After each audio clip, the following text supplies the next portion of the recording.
I've been thinking a lot lately about how we live in an age of distraction and how people genuinely spend more time looking at a screen than thinking about their own reality. Sometimes you don't even have the ability to make decisions because you're too consumed in distraction to even know what you're not doing with your life. Odds are you're probably no different. You've probably known exactly what you need to do for years. And odds are things probably aren't going to change unless you can actually fix the root cause.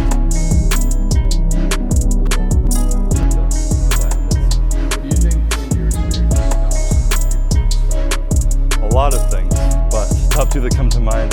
One, most dramatic answer would be ignorance. I think people are ignorant to the fact of how important and the magnitude of the reality that life is so short and that we're going to die, and they just think they have more time to do it.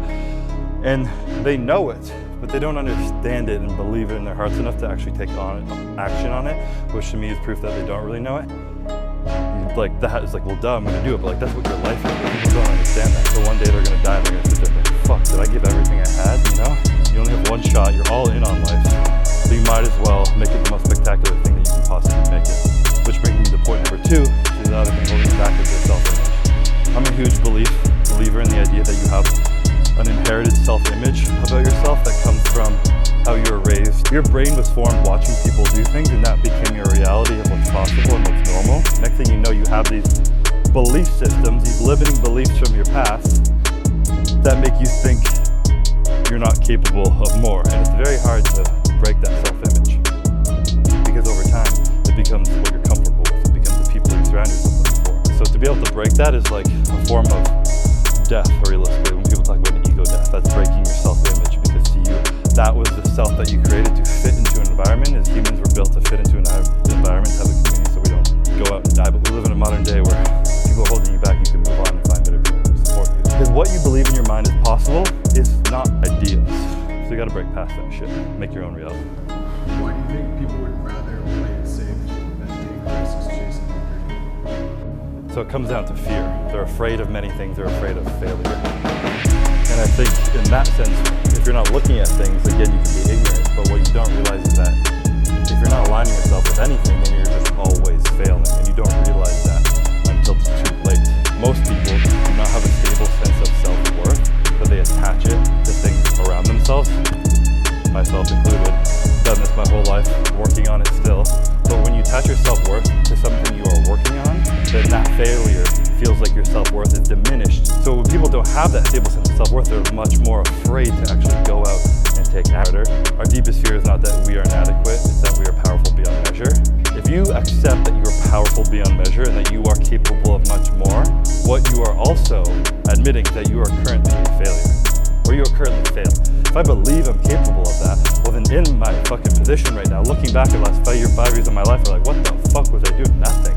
But unless you can look at that reality and use guilt as feedback to push yourself forward rather than the shame as identity if you can't do it, you're gonna be stuck. So you gotta realize you're capable of way much than you fucking know. You're just afraid to admit it. It's gonna be embarrassing to look back at your life, but you need to be able to sit in that embarrassment and look at something. I am embarrassed with who I used to be. That's why I'm not gonna be that person. It's time for me to fucking change my life. I can take action.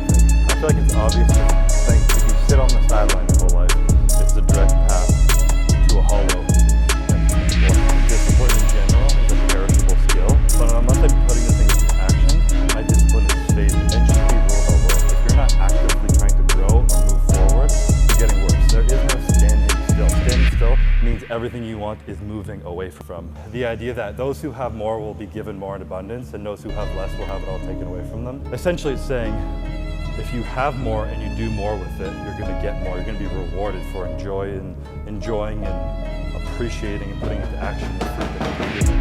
And if you have a little bit and you sit there and you don't take action on it, you will lose even that little bit, because that's just the way the universe works. If you have the potential, take responsibility of that, take action on it, put the pressure on yourself of what that means to progress and to move forward, and then you will be given more. You just need to start taking action. You understand that what you have, you should be grateful for the little bit that you do have. Use it, and you will get more from it.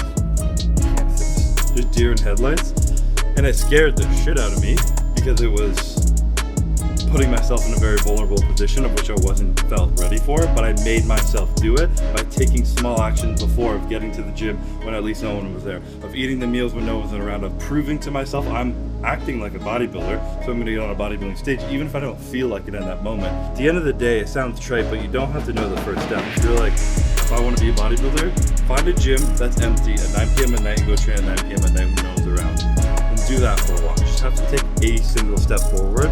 Do fucking something other than sitting on your phone, scrolling at home, wasting your fucking life away. You gotta get out and take action before you believe you do, and then start to believe. I feel like the one thing in order to push for action and still believe, if you can combine those two things, that's what you need right now. If you can do one thing, literally tonight, sit down and define your future self, or if you can't think of yourself as that, define like your ideal man of the person who can achieve the goals that you want to do. What is he working towards and how does he act? What are his values, his belief systems? Define what this man is, and then define what he's capable of. So define what this person's values are, and then take action on it. If you can take one thing, I would say at least to do that process. So I'm a believer in that kind of stuff. Being able to visualize and define the person you want to be to get where you want to go. So big thing, but at the end of the day, stop wasting your fucking life sitting around watching other people live your life. You'll live it yourself.